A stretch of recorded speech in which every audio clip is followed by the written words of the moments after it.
Welcome to అమ్మ తెలుగు వంటలు. ఈరోజు నేను మినప రొట్టె వేస్తున్నాను ఇడ్లీ పిండితోటి. ఎలాగేస్తానో చూడండి. ఇడ్లీ పిండి మాట ఇది. ఇడ్లీ పిండి ఇది ఎలా రుబ్బాలో మా దాంట్లో పెట్టాను, చూడండి వెళ్ళి. ఇడ్లీ పిండి ఇప్పుడు ఎలాగ వేయాలో చెప్తాను. స్టవ్ వెలిగించి మూగుడు పెట్టుకోండి. మూగుడు పెట్టాక ఆయిల్ వేయండి.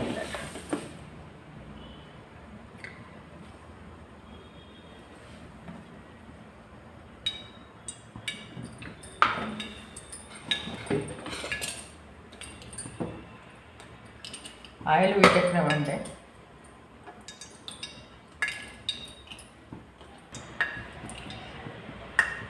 ఆయిల్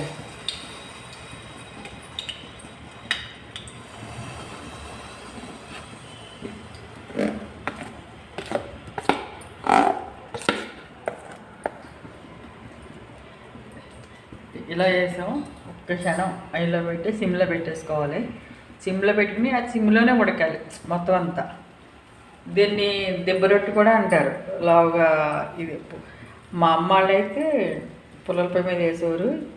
కింద మంట పెట్టి పైన ఆకేసి ఆకు మీద నుప్పులు వేసేవారు అనమాట. మనలా ప్లేట్లు అవి పెట్టేవారు కాదు.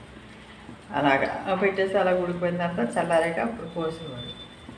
ఇప్పుడు మనకి అవి లేవు కాబట్టి స్టవ్ మీద వెలిగించి వేసాను.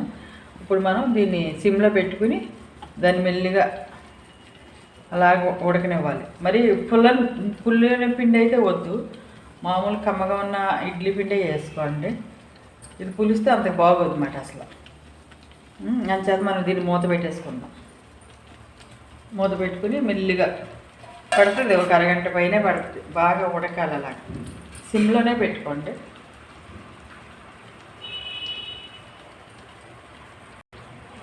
దీన్ని మూత పెట్టేద్దాం, చూద్దాం. ఇది ఇలా 10 నిమిషాలకు ఒకసారి అలా తిప్పుకుంటే మొత్తం అంతా కాలుతుంది. ఇది ఇప్పుడు ఇలా వస్తుంది కదా, ఇలా తిరగేసుకోవచ్చు. రేట్ మీద ఇలా పట్టుకుని ఇలా తిరగేసి కూడా ఉంటుంది, తిరగేయచ్చు. అయితే మనం ఇప్పుడు అలా చేయట్లేదు. ఇది పైన వెడల్పు వచ్చింది కదా, అటు రేకు పెట్టుకుందాం.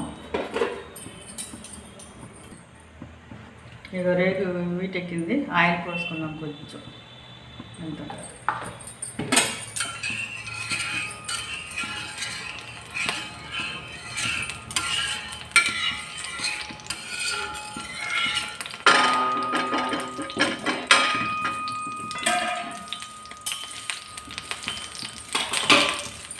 సిమ్లో పెట్టుకోండి.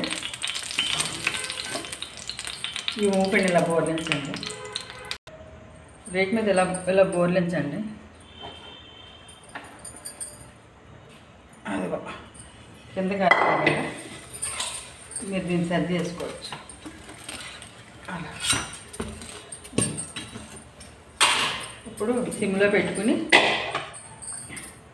ఇలా ఈ వేడిని ఇలా బోర్లించేసుకోండి. ఈ వేడికి అది 10 నిమిషాలు అలా ఉంచుకుందాం.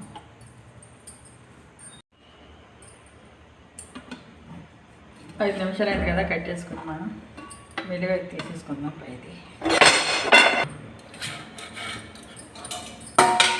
అట్టు చూడండి, 2 టేపులు చూసారా ఎంత బాగా కలిందో.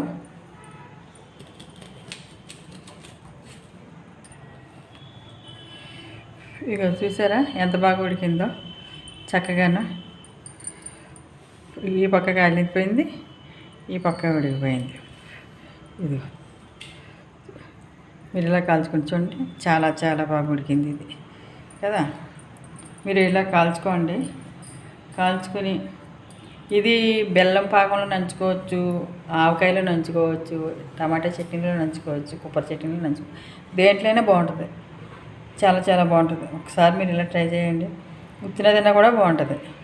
దీంట్లో కొంతమంది అయితే బియ్యం నూక కూడా వేసుకుంటారు. బియ్యం నూకైనా వేసుకోవచ్చు, ఇడ్లీ నూకైనా వేసుకోవచ్చు, బియ్యం నూకైనా వేసుకోవచ్చు. నేను ఇడ్లీ పిండితో వేసేసాను.